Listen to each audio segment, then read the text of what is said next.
G'day, guys, and welcome to another episode of Beyond the Spectrum podcast. I'm your host, Clint, from Autism and Beyond. So today was an interesting podcast. I had the privilege of speaking to two guests, Lauren and Janine. We had an interesting conversation about early intervention, getting in early and getting supports in place. We also spoke about the importance of having a connection with somebody, so friends, and how they support each other. And also touched on navigating a few challenges around if not everybody's on board with the diagnosis. Really fun chat. Well, g'day, guys. Welcome to another episode of Beyond the Spectrum podcast. I'm your host, Clint, and joined with another two very special guests. So first time we've had multiple guests on at once. Let's see if I can handle this. Welcome to both of you. Tell us who you are and a little bit about yourself. Hi, I'm Janine Subashov. I moved to Australia in 2019 from South Africa with my young family. I've got two girls. I moved with a 7-month-old and a 2.5-year-old. They've grown up. They're now 6 and 8, and we started in Sydney. I moved to the sunny coast. I try my best to be a marketing consultant. I pick up some remote work, but mostly I'm caring for my two children who have extra needs. And yeah, that's mostly what I spend my time doing. So that's me in a nutshell. Over to you, Lauren. I'm Lauren, and similar to Janine, my family moved here 2.5 years ago, and we have a son who's 8 and a daughter who's 6, both diagnosed level 2 autism, and one diagnosed ADHD and the other not yet, but suspected. And yeah, my main role is caring for them, and I do a bit of cleaning and support work on the side when I'm not running around after the two of them. Sounds like enough. Yeah, so I guess on your children at the ages are they aware of their diagnosis? Have you spoken about it? It's a really good question. So my youngest, both my children, I haven't spoken about their diagnosis yet. So both my children have level 2 ASD diagnosis. The youngest was like, I started to realize there was something wrong about 2.5. I was like, this is from age 2.5. So she went through multiple stages of getting to the diagnosis, but at age 4, the diagnosis was ASD. We have suspected ADHD as well, but that hasn't been diagnosed yet. She's now 6. And then my older daughter is 8. She actually was diagnosed with ADHD first, and then now her ASD was diagnosed in November last year. So we're seeing it like the way it came out was different. I think with diagnoses, I'm open about how I speak about my children with diagnoses to other people. I think it's extremely helpful. I think it creates awareness. I think there are a lot more children out there that have support needs and are not getting them because they're undiagnosed. So I feel like it's really important to share stories with people out there, especially parents who don't know what to do and are experiencing similar things. So I'm open about it. And I think there comes a point where you have to share that with your children as well. So probably in the last 3 months, I've shared with my older daughter that she has an ADHD diagnosis and explaining a little bit about it, and also like an autism diagnosis, and just explaining to her a little bit about it, but that's age appropriate. So it's about coming up with the right timing, explaining why she needs the supports, what she's getting to that age where she's inquisitive. People might ask questions, and I want her to be prepared for that. And also to understand why the therapies are important, why we spend a lot of time doing what we're doing. So I think, but it definitely is age appropriate, and it needs to come in bite-sized chunks, and each parent would need to decide how to do that. Have you navigated that, Lauren? So my experience is very different to Janine's. We actually met in the reception area of a prep readiness program for our younger two. We worked out that they went to the same kindy, but they were there on different days. So we got to chatting, and I don't know why, but I just turned to Janine and asked if she was still grieving the diagnosis. And she said, no, not at all. She said, I've been fighting for this for so long. And it just completely changed my perspective, because in our case, our youngest was diagnosed at 3.5, and I felt like I was hit by a truck. I did not see it coming, and all of a sudden our world was just turned upside down. So really, it really opened my eyes to have a bit more gratitude that we were lucky enough to be diagnosed so early. And then similar, again, my son was diagnosed ADHD first and then ASD after that. So our girl, I know they say that girls tend to mask a lot better, but in our case, our boy masks so much more than our daughter. Yeah, it's been a big learning curve. We didn't really know how to navigate it to begin with, but over the years with a lot of support from our therapists who have recommended different books and resources that we could gently start introducing the concept to the kids. Because my two started with global developmental delay, as I'm sure a lot of parents, that's where the journey begins. They have quite a few comprehension challenges. So for me, I didn't really know where to even start. So we bought a few books that were recommended and we just started the conversation.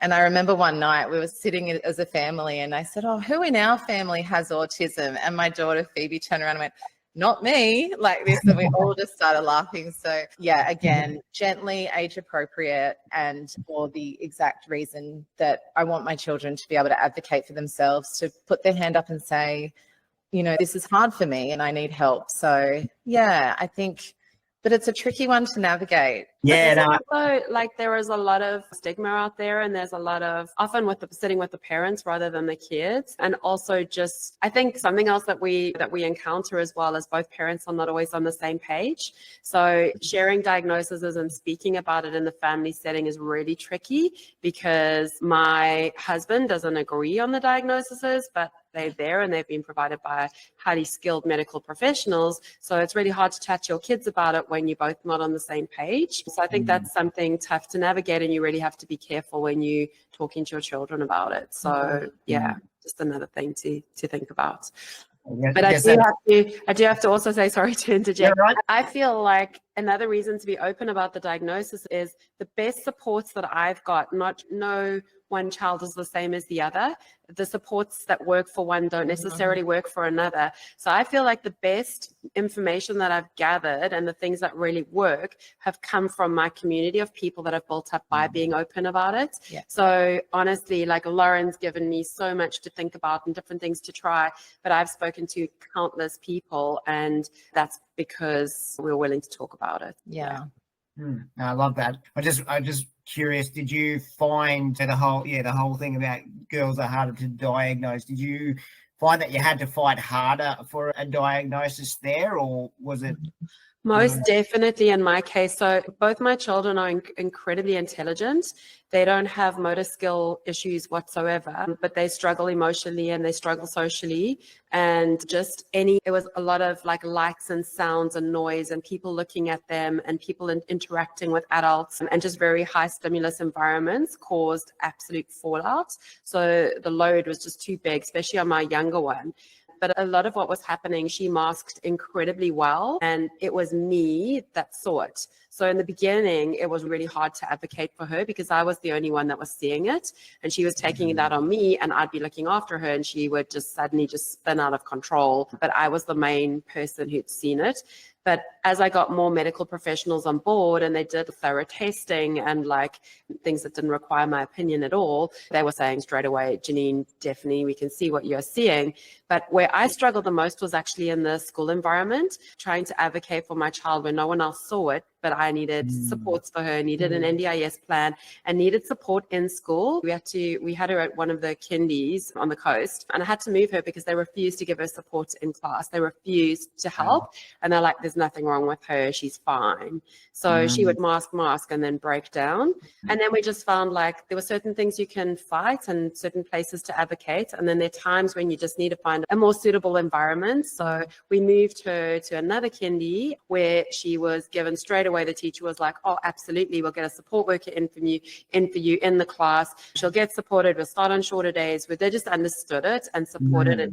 And she flourished because she got gradual dazing, increasing in time. She had a support worker. She got removed from the environment, got the quiet time she needed, back into the environment. And honestly, without that, she wouldn't be mainstreaming in school right now. So she's started in prep and she's on reduced days. But without that support, that initial support in the early years, she would have, I don't know where we would have been with her actually. She just wouldn't have fitted anyway. Yes.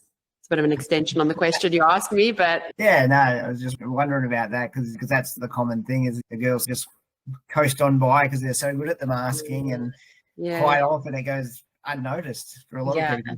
It's so interesting because Janine and I have so many parallels with our children and with our experience, and then lots of opposites too. I look back and I see all these posts on Facebook groups of parents on these wait lists and trying to get in front of someone. And I just think, oh my gosh, we're so lucky as you can be in a situation like that. It just, my gratitude just increased so much because I was really guided so well through the process and fast-tracked. Like, I think from the time I took Phoebe to the GP, I took her for a scratch on her face, and it had been COVID, so no one had seen any doctors. And the GP said, look, we haven't seen her in a long time. Talk to me. Tell me about what's happening. And it came to her speech. And I said, oh, if you ask her a question, she'll repeat the question to you. And she said, so she's showing signs of echolalia. And I said, echo what? Okay. And she said, look, I would like her to be seen by a pediatrician. And I'm not even joking. Within 12 weeks, we had a diagnosis from that first GP visit. It was fast. And I wasn't ready, I wasn't prepared, and spiraled terribly, and had an amazing support network to lift me up and drop dinners off when I couldn't even function. But yeah, looking back now that we're stronger and further through the journey, so grateful. It's interesting, like how the families who go, oh, something's not right, and almost prepare for that, I think, versus the out of nowhere kick in the guts, isn't it? Like, yeah, to be honest, I feel like I'm still grieving. I think it's a bit of a process, a bit of a roller coaster. Some days are good, some days are not so great. Our daughter just started prep as well, and she wouldn't be where she is without ECDP. That's a program that so many parents don't seem to be aware of. I don't even, what's that one? ECDP, was it?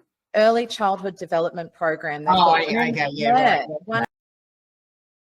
Now, and that was crucial in Phoebe's journey. And it was just one day a week, but they were just amazing. And I had no idea that they even existed, but it was through Facebook groups and pages and recommendations from other parents on the same journey that you discover these things. So my youngest daughter, when she couldn't attend daycare, and that was just evident she wasn't coping and didn't know really how we were going to get her to separate from me and start getting into a school environment and getting some skills. So she started at the play group. They've got a play group for young kids. So that's also something that parents don't necessarily know about. And they also couldn't see what I was seeing until they saw it. And then they were like, yeah, we see it. We get it. So she started on 2 hours, 2 days a week. And then that merged into one day. I think it landed up being a 5-hour day. So she started off at the Maroochydore branch and then she was there for 6 months and then moved to the Palmview State Special School, has an ECDP preschool there. And without that, she wouldn't have mainstreamed, and it was really amazing. But the masking, suddenly all the masking that you're seeing, especially on a shorter day, comes out on a longer day. So an encouragement for any parents out there who know, just like you were saying, something not quite right, not sure what it is. If you're feeling that and you think there may be something not right, and that should you or shouldn't you get a diagnosis, should you get some help, should you get some support, go out there and find out, because your gut feeling is often right, and then gets validated by specialists who really understand and know what they're doing, and your children get the supports that they need. Sometimes there's a difference between level 1 ASD and you've got like quirky behavior and it's okay, and your child's doing just fine, and then you might find yourself in an ASD level 2 situation where they're not fine, and without supports they're going to really struggle and life will be hard. So I think follow your gut and really seek support if you feel like they would benefit from it. Parents' intuition. And I think even if you're wrong, you have that peace of mind, don't you? We went down that track, we asked the questions. What's been the biggest challenges that you've faced in the journey so far? Is it balancing the work? Where to begin? The list is long. Not just one. Lauren, do you want to go first on this one? Aside from the obvious, financially, it's so tough. We held both our children back from starting school, essentially lost a year in earning capacity. My husband has been unbelievably supportive financially and allowed me to be at home, but financially it's been tough. What else? I would say my 2 kids are very different in terms of their traits. Navigating that sibling relationship, my nervous system is shot. Just trying to navigate their challenges, and sometimes they're great and other times it's just, oh my gosh. Being away from family, and that that sense of isolation, that can be tough, just that lack of family support. Our move was scheduled for 2 months after Phoebe got her diagnosis. So again, my husband said to me, you say what you want to do. We either stay. And I said, no, we have to look at the mental well-being of our family as a whole. And the kids are thriving up here. And just the fear of the unknown, what's coming. I felt like I held my breath all of last year. I didn't want to let go of preschool for her, not just being in that level 2 space, not knowing if mainstream is going to work. You've got to make all these plans so that you can try and avoid meltdowns and all the rest of it. But at the same time, you can't really plan for anything. It's forever changing. I feel like a lot of the time I'm in limbo land, just not knowing, trying to be as prepared as possible, but also being on call and flexible as well. And that loss of self. I feel like a totally different person now as to what I was before this journey. I think if I was to think about the big challenges, there's some that overlap with Lauren's, but I think that I keep expecting I'm going to get my life back and somehow I'm going to get to work again properly and I'm going to get to do all these things. But I think the sacrifice from often a mother's perspective, not always like that in the family dynamic. I haven't been able to work properly. I had a fantastic career, was able to earn well, and I'm still not. And I don't think I will ever be able to. So I need to switch my perspective and know that I have to work remotely and I'm not going to be able to earn what I would like to be earning. And my life is a lot about my kids and what they need. And that's just accepting that's the way it is. The difficulties are that I carry the brunt of the emotional meltdown and I am my 2 kids' person to go to, but I'm also their first port of call when things go wrong and they're the first ones to take it out on me as well. So because I understand them, it's a safe space for them to then take it out. So I think that's difficult.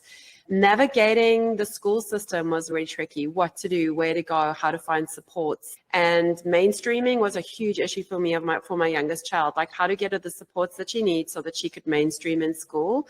A lot of schools are not supporting kids with disabilities as they could be.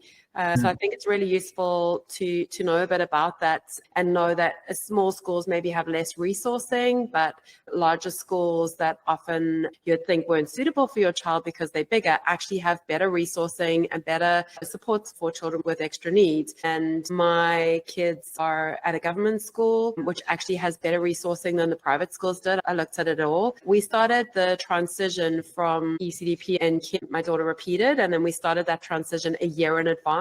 I'd highly recommend starting to engage with the school that you're wanting to move to as soon as possible, but you don't always know where that will be and if they'll be ready to mainstream, so it's hard, but it's worth starting that transition early. So that really helped me, and our school has been incredibly supportive because we were also on the front foot. Other challenges, for me, my biggest one is having a different opinion to my husband about our children's diagnosis and not being supported at all in that respect. I do every appointment, I do every NDIS, error statement, payments, the lot. So whilst my husband provides funding for it or has done till the NDIS plans kicked in, which I'm extremely grateful for, it's been a fight, and just being on different pages for me is the hardest, and not getting that emotional support that you need. But I have a beautiful community now of people who get it and understand me, and a really good support network. So there are other ways of building that for yourselves. I feel like quite a few challenges are also, you can overcome them in just one day at a time. Sometimes it's 1 minute at a time. When things are so bad, you just think, oh, you know what, have a cup of tea, take a breath. Pause. And a big learning is look after yourself, because in all of this, if you're not doing some self-care, even if it's a tiny little bit, that's where things really go wrong. If you're not good, your kids won't have your support. Absolutely. The one other challenge is getting access to supports.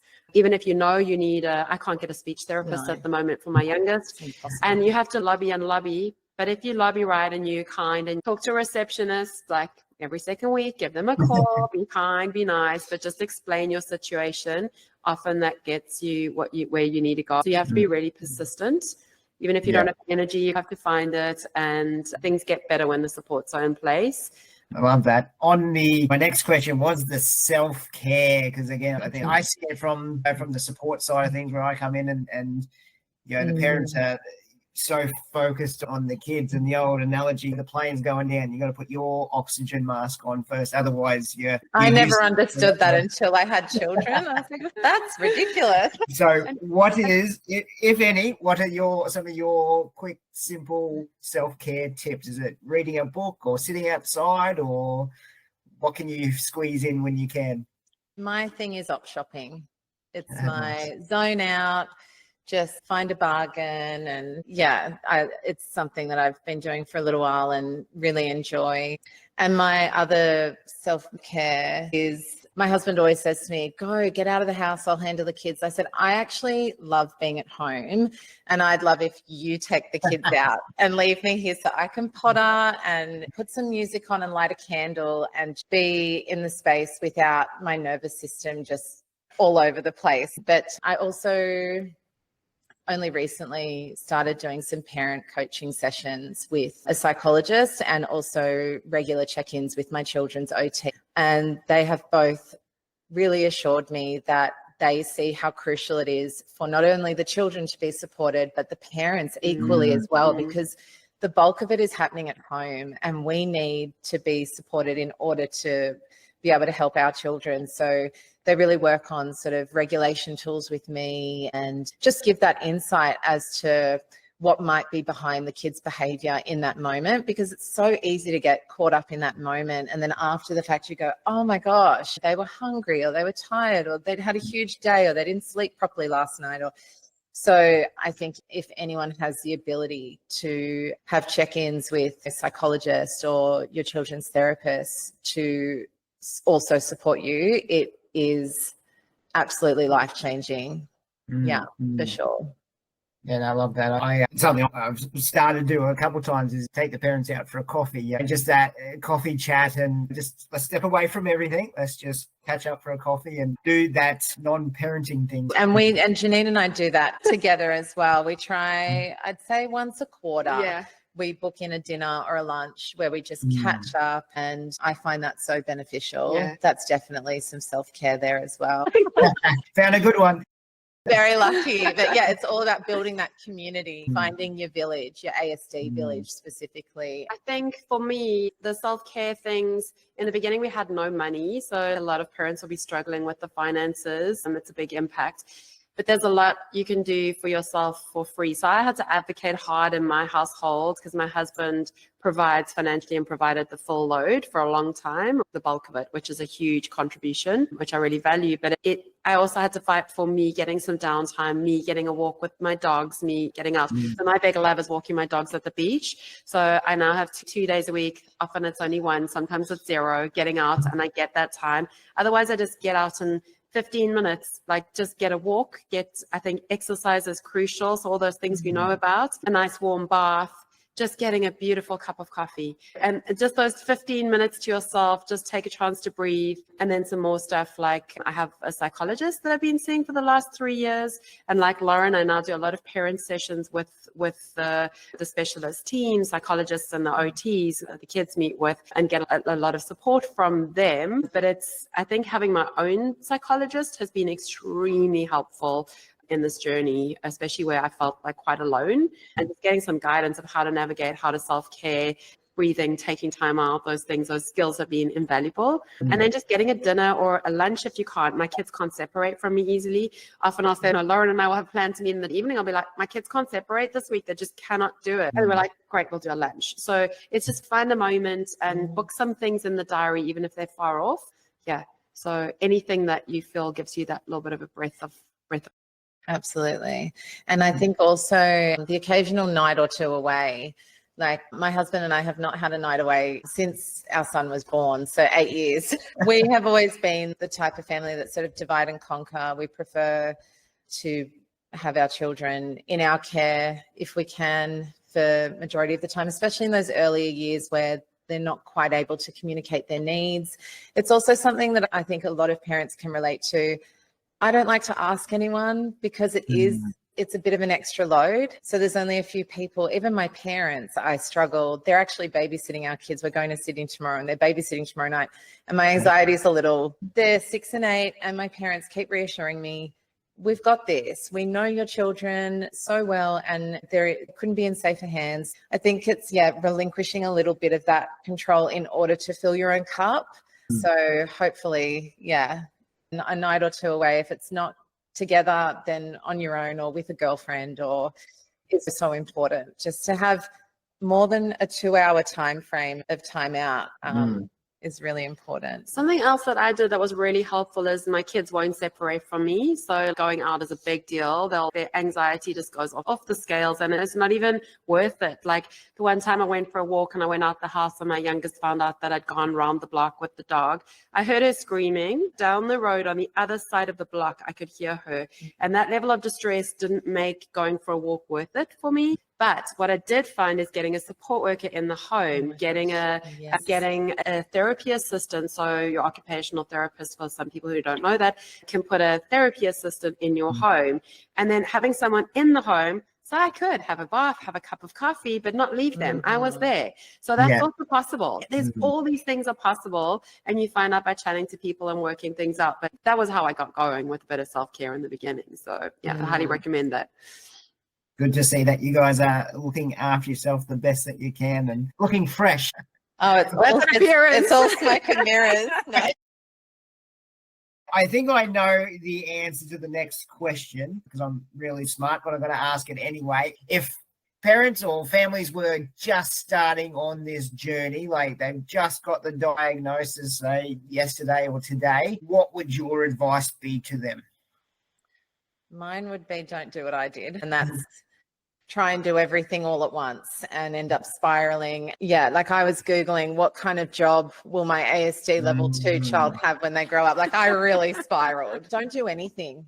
Just be as a family. One thing that people said to me a lot was, your child is the exact same child they were yesterday as they are today. We thought without that diagnosis, that is your baby and they are perfect. And sorry, it makes me a little bit emotional. And take the support. I had friends drop dinners over and come and just clean the house. Just lean on your support network if you have one. It's so much easier said than done, but just try and remember that it doesn't all have to be sorted, and to be really gentle and kind to yourself and slowly build your village and find those supports. It's not urgent. It's my message, I'd say. I think that's good advice. I think once you've already got to the diagnosis level, so we're talking like a little bit down the line, but one of the biggest pieces of advice that I'd like to share is getting NDIS support as soon as you possibly can. The wait times are now a lot longer and you really have to lobby hard for support. But your biggest step, even if you are seeking a diagnosis, is get on, if your child is below the age of 9, Bush Kids' books, phone them up, get on the wait list. You don't need a diagnosis to actually do that, because that's your first step in getting NDIS funding. Both my kids are on the Bush Kids books, and we'll move over because my child, once they turn 9, they have to move to a different system. So that would be my piece of advice. And then build, as Lauren said, build that community around you, whatever it looks like for you. You need support. And the sooner that you get that around you, whether it's your children's therapists or friends or community, and you educate yourself in the way that you want to, you equip yourself, because it's a marathon. You have to gear yourself for the long haul. So whatever, take a bit of time and get the steps in place. And ask lots of people. Ask different people for their different perspectives. When I met Lauren in the waiting room of like at our OT, I said, "Have you heard about ECDP?" And she's like, "No." And suddenly there was this connection. Life-changing. And then so shared knowledge. We tapped into that a bit earlier. Yeah, I love that. I think a story I heard was, I think it was one of the early Apollo missions on the way to moon, on the way to the moon. It was on track towards the moon. I think it was 3% of the time. So the rest of the time it was zigging and zagging. And I think that's a perfect analogy for kids, probably all kids. You've got your target, you think you're on track, and then something happens and you're off track. But it's always that zigzag and, oh, we've gone too far over here, we need to come back here. And I think that fits well, is like it was on track 3% of the time. It's always those corrections, and as you said, it's not a sprint, it's a marathon. Are you guys happy for me to share your details if anyone gets in touch, just to help build their tribe or help connect. Absolutely. And every so often someone says, oh, I really want to connect. Are you comfortable with me sharing your email? And most definitely. I try really hard to be as active as I can on the ASD Facebook pages when people are asking questions or looking for recommendations. I feel it's almost my duty as a fellow parent going through the same thing to share, and it brings me so much joy. I'm like, it might work for you, it might not, but at least you've got the option, and that's so fulfilling. Unbelievably helpful to just pick the brains of parents that are a couple of years ahead of you, just so you can just get a bit of insight as to what it might look like and what they might need, or the challenges you're going to face. That for me has been my number one mission. Yeah, I'd definitely be happy to share my details. Just don't take it personally if it takes a while to get back. Oh, yeah. Because life is just, if I get sleep in the night, that is like a really winning.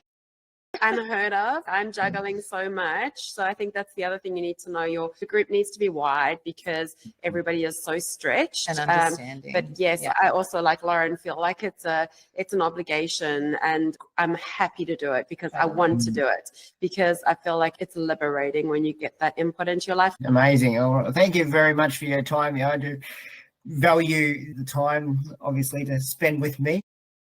It's been so nice. Thanks for having us. And thanks so much for giving so many tips freely. And yeah, I love how willing to share information and connect with people. And hopefully you guys hear it enough. You're doing an amazing job as parents. Keep it up. So well done on that. Thanks for your time. Thanks, Clint. And thanks for doing what you do. It's amazing.